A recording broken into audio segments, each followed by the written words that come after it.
Hey y'all, and welcome to Recovered, Interviews with Alcoholics, a podcast from the Magdalen House, a recovery community for alcoholism. We are a 501c3 nonprofit organization based in Dallas, Texas, and known affectionately by many as Maggies. Every first and third Wednesday, we bring you a new release from one of our 3 podcast series. In the Recovered series, a recovered alcoholic active in our community shares experiences from their recovery journey as they work the 12 steps to achieve sobriety and sustain recovery, with your host, me, Brehn Hanson, recovered alcoholic and the community program manager here at the Magdalen House. Whether you're in recovery yourself, contemplating giving it a try, curious about sobriety, or supporting someone who is, we are so glad that you're here. Thanks for listening.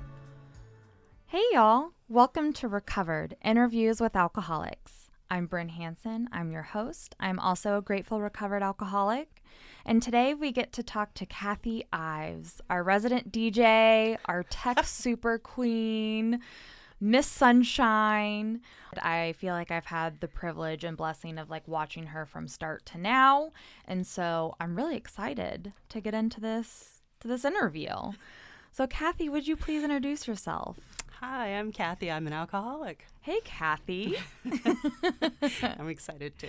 Good. I'm so excited. This will be fun. Why don't you tell us a little bit about what qualifies you as an alcoholic? What brought you to that point? Well, I didn't start drinking heavily until later in my life. It was a slow roll over a couple of decades, really. I didn't start drinking until after my mother passed away when I was in college. And then I became I was adrift. And I ended up joining the Navy. And I was overseas and worked from 6 p.m. to 6 a.m. Wow. With a bunch of guys. And I was the only female in there. And that's what we did after we got off work, is we were drinking. So I started my professional career drinking when I was in the Navy. But it wasn't a problem. We'd get home from deployment and that kind of thing. And I was fine. I could control it and that sort of thing. And then same thing when I started in the audiovisual industry, traveling to different cities and that sort of thing. And again, I was working with a bunch of guys, and that's what we did. After we'd get done for the day, we would, go out to the bar and have a couple of cocktails and tell, war stories and all that kind of stuff.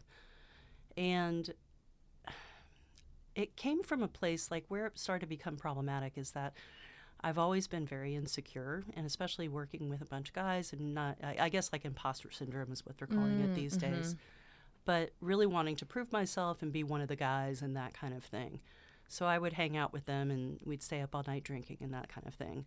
And then, get up and go to work at 6 o'clock in the morning. And that was normal in the industry. And it still is, I'm sure. I don't know. It's, but, and even with client meetings and that sort of thing, it was just that's what we did. And so as I moved up through the ranks in the company that I was working at, more and more pressure, more and more obligation, more and more responsibility, and more alcohol. And always had that underlying insecurity about things and that anxiety, and it just kind of fed into itself on this cycle, And it got to a point where I had started drinking at work. I could tell all kinds of stories about that, but and really where things came to a real big head is, of course, COVID hit, and the live events industry is kind of the canary in the coal mine. So I lost my job in March of 2020. And then 2 weeks later, I was diagnosed with breast cancer. And, of course, now I'm a homeschooling mom when I wasn't built for that, And I spiraled into, the self-pity and the insecurity, the feelings of uselessness. I was just adrift again. I didn't know what to do with myself. And so between that and pain pills from surgeries and all that kind of stuff, it got really, really bad. I mean, to the point where once, the kiddo was going back to school, I'd get up in the morning and take a drink to calm my nerves, and so by the time I'm taking him to school, I'm already, buzzed. And then picking him up, I was drunk. I'd wait until, I'd drop him off and go back home and wait till my husband left and get my supply for the day, and I was drinking 24/7 essentially. And to stop and realize that I was driving my car with my young son while I was drunk. It's horrifying. Like, even as I was doing it, it was horrifying. Like, I didn't understand why am I doing this? This is terrible. But I couldn't stop. Yeah. I couldn't stop. So, it came to a head, and I tried AA, and I had tried it briefly. My husband and I had gone back in like 2019 or something like that to check it out, because I was like, I may have something going on, but I was like, oh no, I'm fine. I don't need, I'll read the book, and didn't get a sponsor or anything like that. But so my drinking around the clock went on until 2022, and I went back to the group that I had gone to, and I got a sponsor and started working the steps. And I had about 5 months of sobriety, and I thought that I was doing okay. I thought that I was working the steps. I did feel better. Obviously, I felt so much better when I was sober. But I didn't get it completely yet. Like, I understand now. Looking back, hindsight's 20/20. I look back now and I go, wow, okay, I made a good start, but that was not God's will for me. I had some more learning to do. Yeah.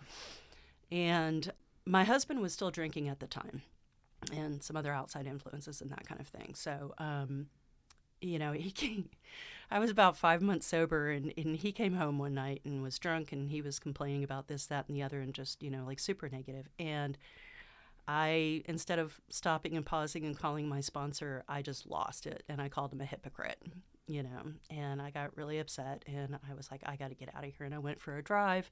We all know how that story ends. Where'd you find yourself at the end of that drive? At a campground off of Ray Roberts. We were going to be camping like the following week, and I was like, I'm going to go check out the campsite. And of course, I stopped, pull in a convenience store, and get myself completely lost out there. I don't remember driving home. I was gone all night. I don't think I got back until 3 o'clock in the morning or something. I don't even remember exactly. But then it got, oh my gosh, it got so much worse. Like, that night, I can remember leaving the house and just being really upset. Didn't call my sponsor or anything like that. And that kicked off a spree. And, oh my gosh, like, they say, I read now and I understand it now, that things always get worse. They never get better. And I look back on my life now, and I look at like these little, if you look at it like a graph as you're going along, like one of those line graphs, like the stock market or something like that, so you're going along, you're at a low level, and then there's a little up spike, and then it kind of plateaus, and then there's another little up spike, and then it plateaus. So as I look back now, I can see, like, my mother died, and woo, there's a spike, and then I plateaued at that level in the military, and then, but that last spree from July of 2022 until I came to the Magdalen House was so bad. Like, it kept going and going and going and going and going, like, and I couldn't stop. It just kept progressing. There was no plateau. There was no plateau. I was going to drink myself to death. Yeah. I just didn't. I felt so useless, and I felt like a failure, and so much shame, and like all the things that I had done through the years. And I couldn't accept that, I couldn't come to terms with it on my own. And for the first time in my life, I made a really big scene. We were down in Florida visiting family, and of course I was drunk, and I don't even know what it was about. I can't, it was about my drinking. I don't remember any of my temper like what they were about, my temper tantrums. Oh, it was like, and how many times have I done that, and like I don't remember them now. Right. So, but yeah, that whole trip was a disaster, and so we get back home, and my husband had started going to Al-Anon. Oh, and I should mention, this is really important. When I called him a hypocrite in July of 22, he hasn't had a drink since. Did he work any program, go to meetings, or did he? Oh, but okay. Yeah, he did a bit. He did get a sponsor, and he started working some of the steps. There's a lot that I could say about that, but not really, because that's none of my business. Yeah. And what he does with himself and his program is totally his thing, and I didn't understand that. Right. I understand that very much now. So now. Yeah, very much so now. And I appreciate his sobriety. but I have a much different perspective of that now. That's a whole other thing we probably talk about more. That's another podcast. Yeah, right. But so it came to a head, and he'd had enough, and he had been going to Al-Anon also, and someone in his Al-Anon group told him about the Magdalen House, and so I had checked out Valley Hope, but we don't really have great insurance and all this kind of stuff since I didn't have a job. And so he had given me the information from Magdalen House, and I can remember very clearly I was getting ready to go to a meeting at my home group, and I was drunk, and I had that information for the Magdalen House, and I'm like, and finally some logic came through my, alcohol-ridden brain, and I was like, this is ridiculous. Like, why am I going to go to an AA meeting drunk? It's insane. That's absolutely insane. What am I doing? I was like, no, wow. I got to make the call. So I pulled over. I was probably not even a quarter of a mile from my home group meeting, and I pulled over instead of going to the meeting. I called the Magdalen House, and I came in. I think that was on a Thursday, and I came in on Tuesday because it was a holiday weekend, and I wanted to be home with my son for that Monday, So I came to the Magdalen House, and I will be forever grateful for the amazing women in this group and for the Magdalen House. It just, there's not enough words in the world to express my gratitude for what was given to me.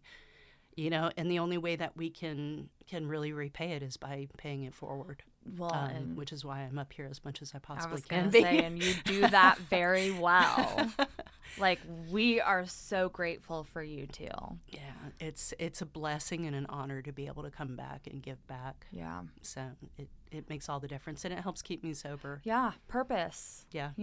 It's like when in that 2020 when you had lost your job, that feeling of like uselessness. Yes. Right? And that starts to disappear. Yeah. In this solution. That's what's so crazy about it. So I look back and like my entire life, I always thought that I had this great purpose. Like God has something for me. Like I believe that all my life.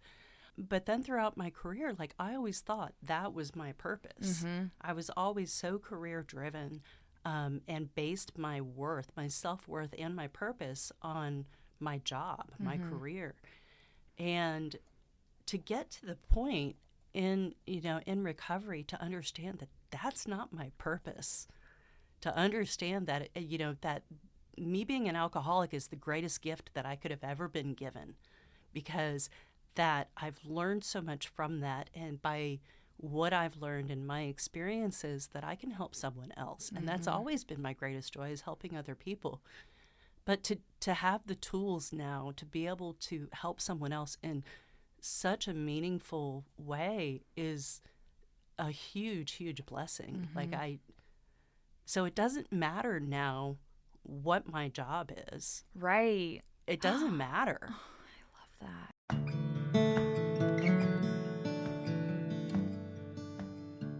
This podcast is made possible by donors of the Magdalen House.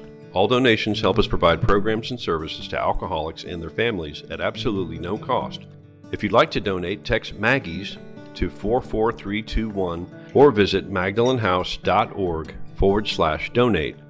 By making a donation of any amount, you can help save the life of the next alcoholic searching for the solution. We were talking a little bit about this career change that I'm getting ready to embark on. And I'm cautiously optimistic, but I also know that my self-worth and my purpose is not tied to that. It may be a part of it in a way, because I can help people in my job. But that's not my main purpose on this earth. My purpose on this earth is to do God's will. And I didn't understand that before. Right. I love that. That's beautiful. Well, it's like you said, hindsight is 20/20. And I feel like in this program, hindsight is 20/20. Yeah, absolutely. When we're going through the motions and the experiences, and I know that there's a plan and a bigger picture, but I don't know what that is until I'm on the other side and I can look back and say, oh, kind of like your experience with some of the planting of the seeds. Yeah. Right before you got sober, you had a couple of in and outs and whatnot, but then when you were finally ready to make that surrender, you come in here and you can look back on everything that you've heard in a meeting or from a sponsor, and you're like, oh. Yeah, I've had so many of those. And it's funny now because, like, when they come along, the greatest thing is, like, now I have more awareness of that. Yeah. Because I'm more open to it. And it's like my brain will be going off on a tangent or something. And to have those tools to be able to have the acknowledgement, the recognition and acknowledgement of it, and then be able to redirect ourselves. Mm-hmm. Because, we practice spiritual progress, not spiritual perfection. We know we're going to mess up, and that's fine. Mm-hmm. That's being human. But the greatest thing is to be able, to listen to yourself and then go, oh, wait, hold up. That's the old alcoholic. That's a little in me. insane sounding. Yeah, exactly. But to be able to recognize it and then go, oh, I need to go call my sponsor, before I go off on some weird tangent. So. Mm-hmm. Yeah, that's the humanness of us all. And that's fine. And now it makes me laugh. I know. I love those opportunities for growth. I do too. Isn't that the wild? Coolest thing. I go, ooh, here's something for me to work on. Yes. Or a sponsee calls you and you're like, I'm in pain. You're like, I'm so excited for you. And they're like, what? Screw you. I know. Oh, that's so good.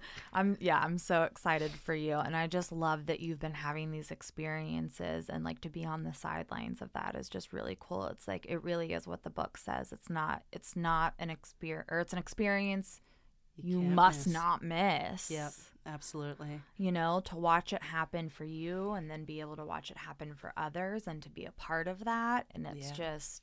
I love what Lisa said at one point. I don't know. I'm probably going to get the wording of it. I'm not going to get the exact quote, but it's the best pyramid scheme or multi-level marketing program I've ever experienced in my life. Like, just to see how big this community grows, and then to see the men's program kicking off. Oh, it just gives me goosebumps. Mm-hmm. There was a day that I walked into the men's house because we were still doing the training, the overnight assisting. So the third time that I walked in there, to walk in there and feel that camaraderie and feel God in that house like I do at the women's house was just the coolest thing ever. So I'm so excited. I'm so grateful for the Magdalen House and everything. It's just amazing. And to see God's work through this is so cool. I know. It's crazy what can happen when you're open to it. I know, right?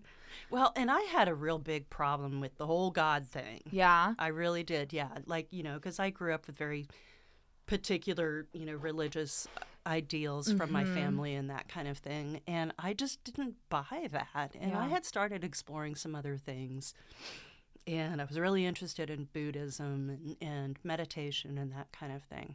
So throughout my, experiences in working the steps and reading the book and that kind of thing, but it didn't really totally kick in until I was in the house to really strive to find what my higher power was and how to relate that, how to feel it deep down in my heart and soul.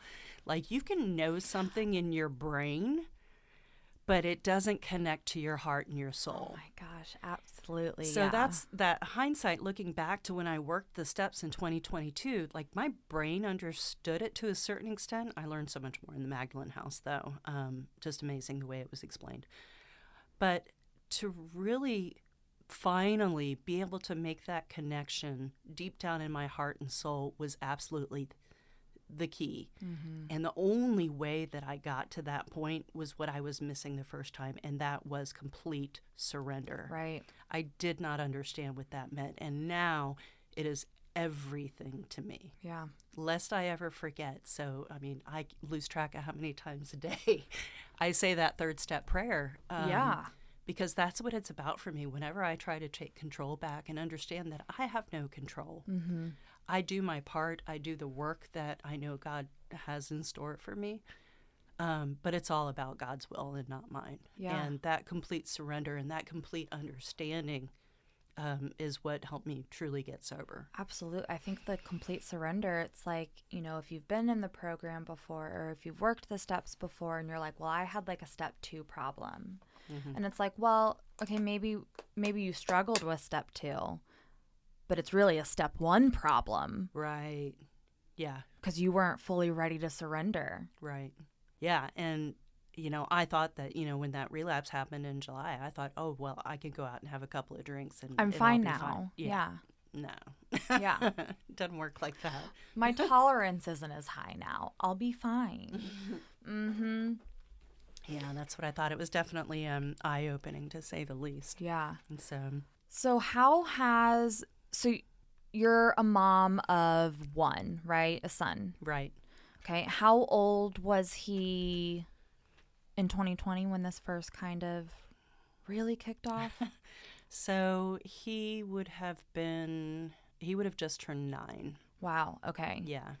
Because I hear about things that you do with your son, like mother son like date. Yeah. Right. Like we have y'all mother-son date night tomorrow night. Oh, what are y'all doing? So it's something that our community does every year, and we've Okay. been doing it since he was little. I mean, since we first moved to the city that we live in. So he was probably 3 the first time that we went. But yeah, so I'm thankful. He's 13 now, so I'm really grateful that he still wants to do this with me. I wasn't sure when I asked him this year if he was going to want to do it since he's getting older, and he might be too cool for that. But I love the fact that we still have a great relationship, and he wants to do those things with me. Yeah. So he, and it's funny when, doing the amends with him and that sort of thing, he doesn't completely understand it, but he does express the gratitude that I'm sober and that I'm present, in that I'm there, there mentally and physically, emotionally and physically.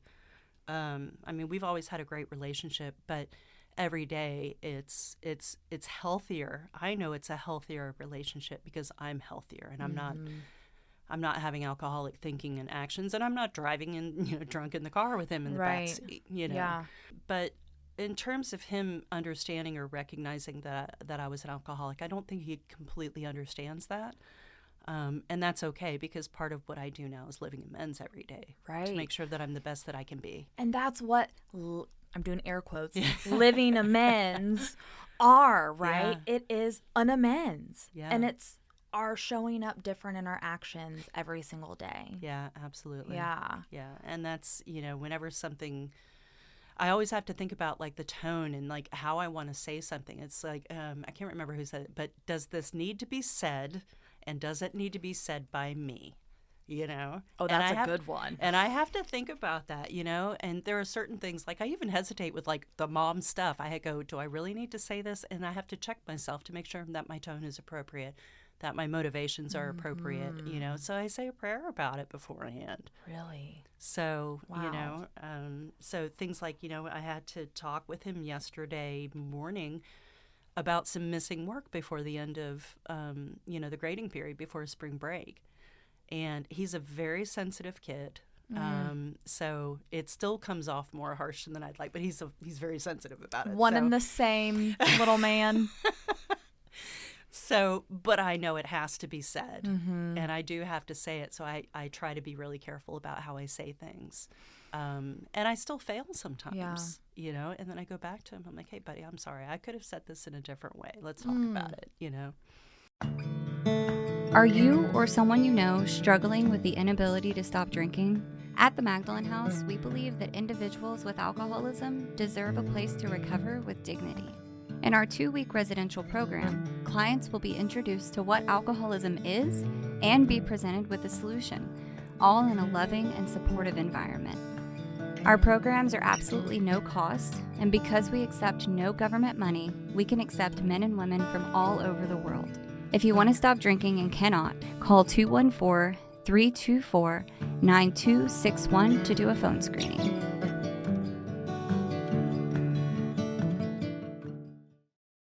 Were you ever, knowing that your kid is sensitive, like, and maybe previously before getting sober, were you ever in fear of, oh my God, if I say this to my kid, he's going to hate me? Oh, yeah, absolutely. Did it ever keep you from maybe holding your child accountable? Yeah, definitely. And then, my husband has told me about like some of the times when I was drunk that I don't necessarily remember, because my favorite thing to do was to pass out on the couch in the living room. But, he would say that I would get so critical and so, and I'm like, that doesn't sound like me, but, what do I know? I was drunk and passed out. But to think that I was saying those things when I was drunk, like it is heart-wrenching. In my more lucid moments, I did hesitate to say things, but then when I was drunk, blacked out drunk, apparently it all comes out. Yeah. But my son doesn't acknowledge any of that to me. So I wonder how much of that is just either he doesn't remember, he didn't recognize it, or he just doesn't want to talk with me about it. So, I'm a year sober, so who knows? But I also have faith that it's going to work out the way that it's supposed to. I know that I have to be very careful lest any of those old tendencies pop up, and that kind of thing. And I want to make sure that I am doing the best by him. He has, and I don't know if this is normal, preteen angst or whatever may be the case, but he's at that age where he is having bigger thoughts and that kind of thing. So it is something that weighs on my mind, but I also know I can't dwell on it. But I want to be there, and I can be there to help him through that. Oh, you're such a good mom. Oh, no, I don't know about all that, but I want to be a good mom, and at least now I have the tools to be able to help do so. you to do that. Yeah. I mean, I think that that's what's so cool, right? Is that this program that we come into thinking, okay, this is what's going to help me to not drink. Oh, it's so much more. Right? Yeah, and that's the thing. I thought alcohol was my problem. Yep. But now I understand that was just a symptom of what else was going on, and that stuff doesn't get removed just because you go, hey, I'm going to go to the Magdalen House, I'm going to work the steps, and poof, everything is rainbows and unicorns. It doesn't work like that, and that's where that spiritual progress comes in. I still have a lot to do. And I will for the rest of my life. Yeah, remain teachable. Yeah, absolutely. And that's the thing. But there's still that fear that, tries to creep in. Absolutely. But that's okay. Yeah. The fact that I can acknowledge it and keep working on that is what's important. Yeah. And then just try to do the best I can, knowing that I'm human, I'm fallible. I'm gonna screw something up. But that's okay, because then I'll recognize it and fix it. It sounds like the 12 steps, these principles, right? I feel like this whole conversation, what keeps coming to my mind, like when I'm thinking of you talking, is someone who is actively trying to practice these principles in all of her affairs. Yeah, all absolutely. of her affairs. Absolutely. So motherhood, right? Recovery, career, marriage, I'm assuming. Yes. But I really stay in my lane about that. Sounds like it. Yeah. And it's so funny because, like reading through the book, and when they break down when they're talking about the 3 different types of drinkers, right? And for the longest time, like I thought we were both alcoholics. Period. No question. No, totally. Because if I'm an alcoholic, well, then all the other people I'm drinking with are alcoholics too. Yes. Yes.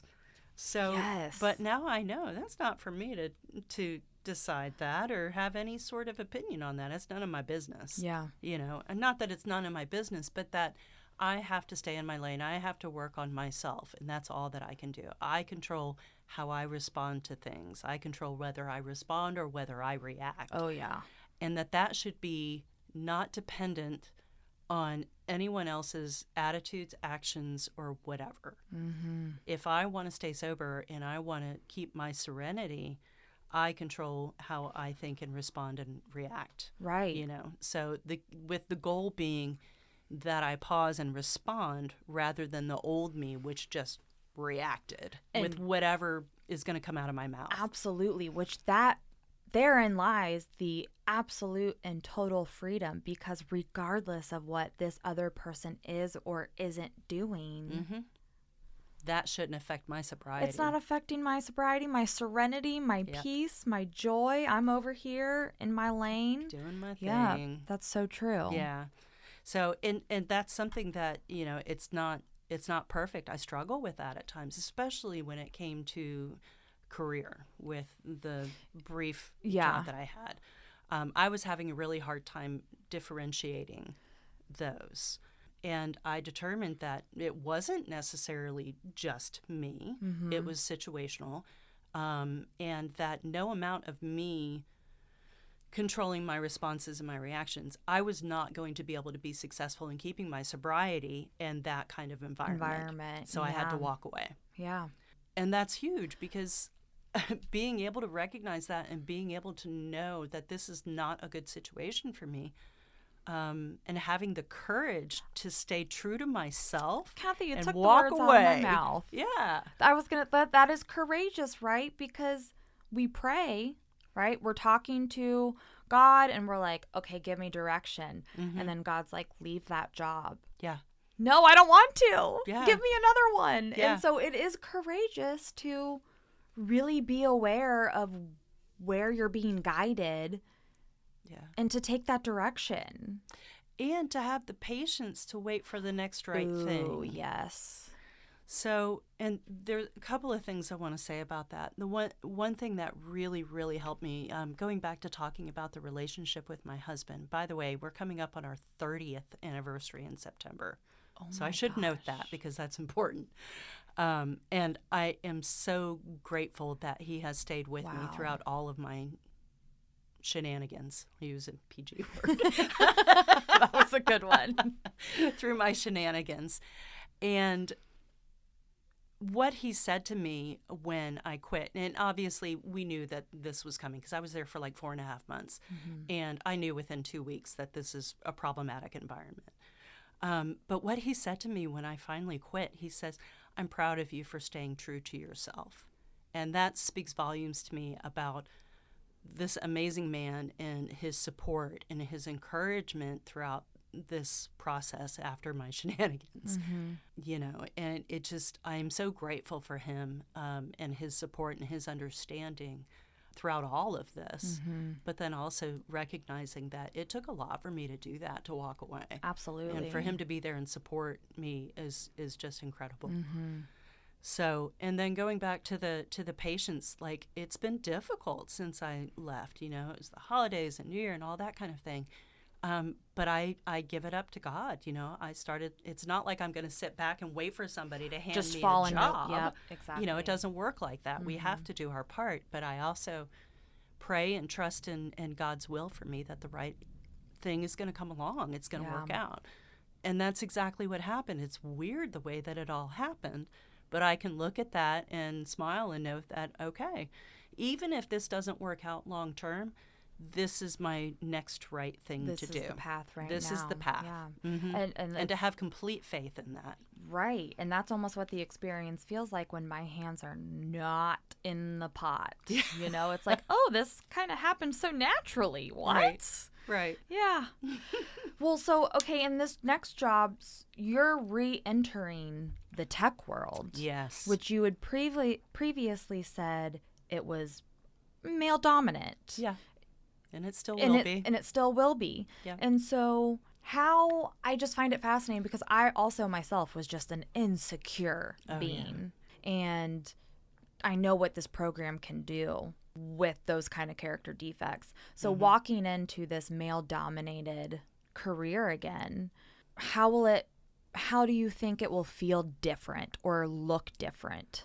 Oh, that's so great. And I'm trying not to obsess over that because that has been on my mind. Okay. The insecurity and that imposter syndrome is trying really hard. It's at my brain going da-da-da-da-da. It's trying to get back in. Trying to get back in. So again, that's where, you know, and that's where my 7-step prayer comes in, you know. So I have my regulars, you know, and I say that a lot now, especially when those thoughts start to intrude.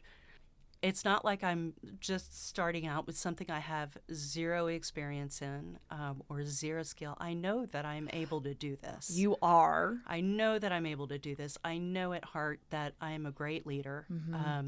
So again, it comes back to connecting the head and the heart and soul, which I can lose, and I can get caught up in that insecurity.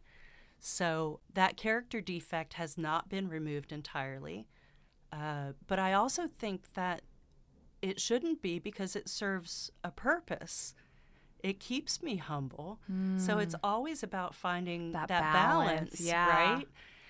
So I don't know what it's going to look like, but I also know that I have the tools and the awareness to be able to keep all of this in check. And when I don't, I pray and call my sponsor, you know.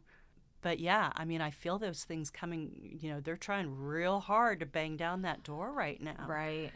So it's something I'm having to really, really work at right now. And I have zero expectations or, you know, of what this is going to look like and how it's going to pan out. But I have faith and I have hope. And that's a great thing. Yeah, so that I guess regardless what it does look like. Exactly. That it's going to be okay. It's God's will. Yep. So, and I'm okay with that. Yeah. So I'm, you know, it's like I said, I find it hard to be excited because that means that I'm starting to set myself up with expectations. Well, I always missed that word in the promises where it's like we are in much less danger of excitement or worry. It's like I focus on, well, yeah, worry, fear, negative, don't want those, bad, but I completely missed excitement. Yes. That's great. Like I hear that frequently, you know, when they're reading the promises. But that's great. I mean, and without even like connecting them. So thank you for making that connection for me. Yeah. But yeah, I don't let it's not that I don't let myself. It's just I know to not set myself up like that. Right, because that opens the door for me to have expectations, which then just open the door for resentment, which opens the door to all the other things. All spiritual forms of spiritual malady. Forms of spiritual disease knocking at my door. Yeah. Yeah. Indeed. So, it's been a year. Did you just celebrate a year? In January. In January. Yeah. Right? You were one of 9. I know. Isn't that amazing? 9 women celebrated 1 year. Yeah. It's amazing. It is insane. A year. It went by so fast. But also not because I swear, Cathy, I feel like I have known you longer than just a year. Yeah. Because like the second you started appearing up here, like you had just been so reliable. You were one of my go-tos. I love that. So I feel like I've known you longer. I love that. I love being up here. Like it feels like home. Mm-hmm. You know, and I never really had like female friends. Going back to like the whole male, I never had female friends. Yeah, same.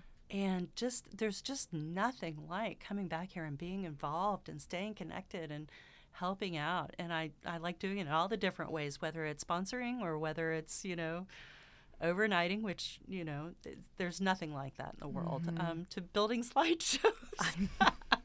And DJing at the retreat. DJing, exactly. Yes. You know, so it's just it's so much fun to be able to combine the things that you're good at and that you enjoy doing with something that's so meaningful. Mm-hmm. It's just really cool. Yeah. It's a great opportunity to be able to help.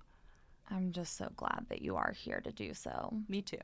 So this last year obviously sounds like it's been a lot of blessings.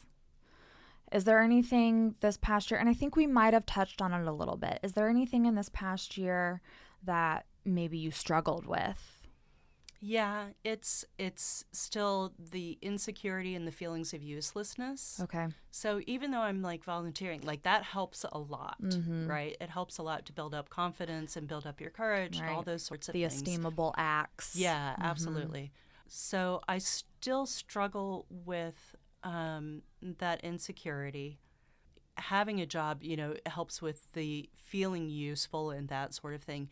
But again, it's that delicate balance. And the other thing is that I still want to continue to rebuild and regrow the relationship with my husband. Like that's an ongoing process for sure. And it's like trying to navigate like what the next right thing is to make sure that we're good. But I love the fact that like the playfulness is coming back, like he's coming out of his shell again, you know, because we both had built up shells because we were, you know, we were damaging each other with all of that. So that's something I wouldn't say it's a struggle because I certainly don't want to force it, But I would say in general, rebuilding the relationships that are closest to us is probably the hardest. Okay, yeah. Yeah. So, I mean, we spent years drinking. We can't expect that, hey, 1 year, everything's Poof. cool. Right. So I recognize that it takes time, but I want to make sure that I'm doing everything that I can without forcing it Right. to help rebuild that trust in that relationship. Work and time and effort. And that's what it takes is just, and like doing the amends with them and asking, what can I do to make this right going forward? It was keep doing what you're doing and let's go to marriage counseling, So, and that has been really helpful, but we have both also fallen off from that. So I think we need to get back to that and that communication because it can become so transactional. Yes. Okay, who's going to pick up the child? What are we going to have for dinner? All those kinds of things, take precedent and they end up being the only conversations that you have. Yeah. And that's no way to keep and build a good relationship. Like ships passing in the night. Yeah. Yeah. You're both tired and that kind of thing. So I would say, and that's another concern with going into, more responsibility at the job and that sort of thing, that I don't want it to become even more transactional. So that's a constant struggle. But that's true of any relationship. Yeah, any. But it's compounded when there's alcoholism involved. So just being hyper aware of that and trying to help nurture it without forcing it. Relationship, job, were these things that you had been praying about? Yeah. So like for me, I'm just like, it sounds like God is like, here's some practice. Yeah. Right. Exactly. Perfect opportunity. Yeah. Here you go. Let's see what you're going to do with this. That's how I feel like with learning and balancing all my affairs. It's like answered prayers, but I can miss it. Yeah. Well, and like this career opportunity came from completely out of it. Like it was definitely not anything like what I expected. I mean, the position wasn't even posted. So it's just so funny to me. And the job that I had taken in the summertime was the same thing. It was a total God thing. It wasn't not that it wasn't posted, but I came across it in a really bizarre way. Right. And this one came along like you would never have expected it. And so it just makes me smile and then laugh. I'm like, okay. Yep. This is the path. That's the path. That's what you want. Okay, here we go.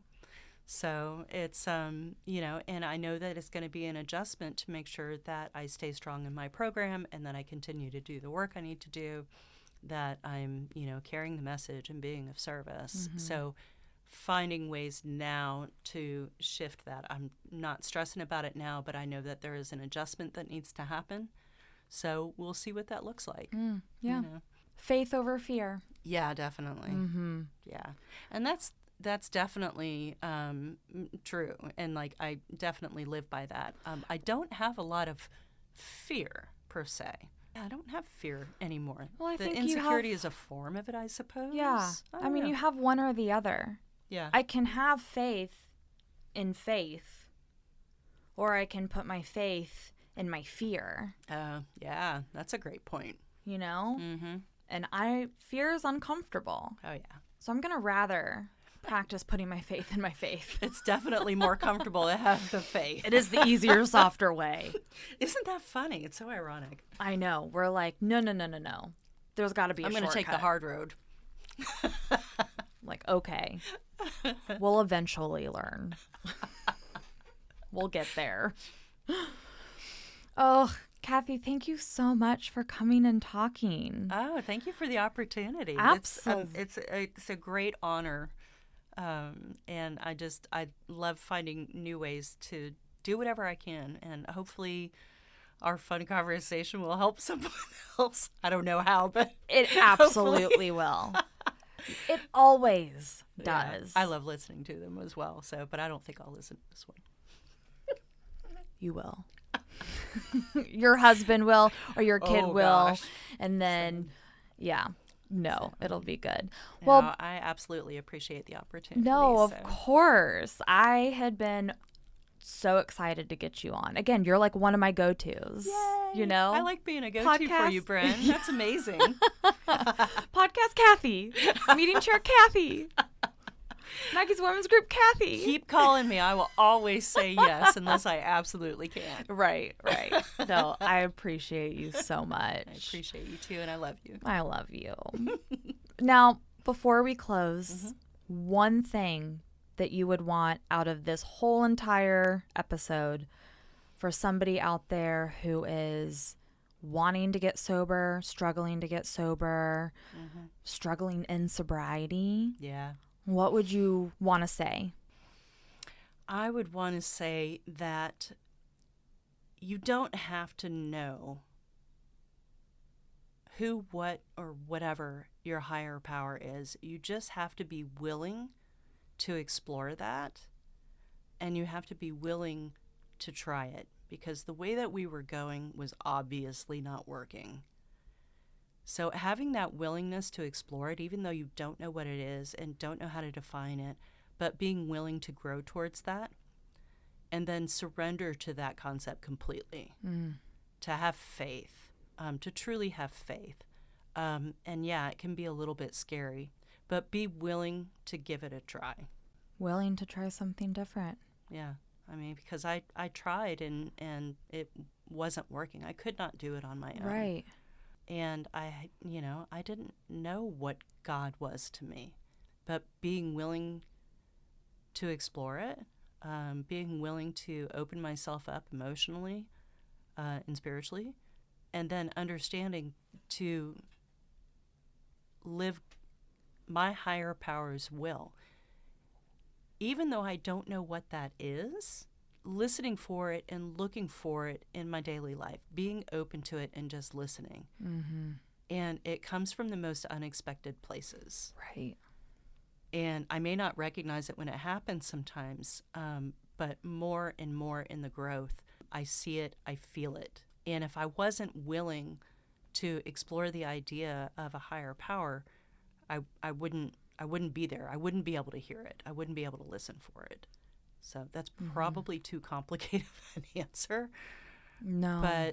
But it's that willingness to open myself up to the possibility, because what I was doing wasn't working.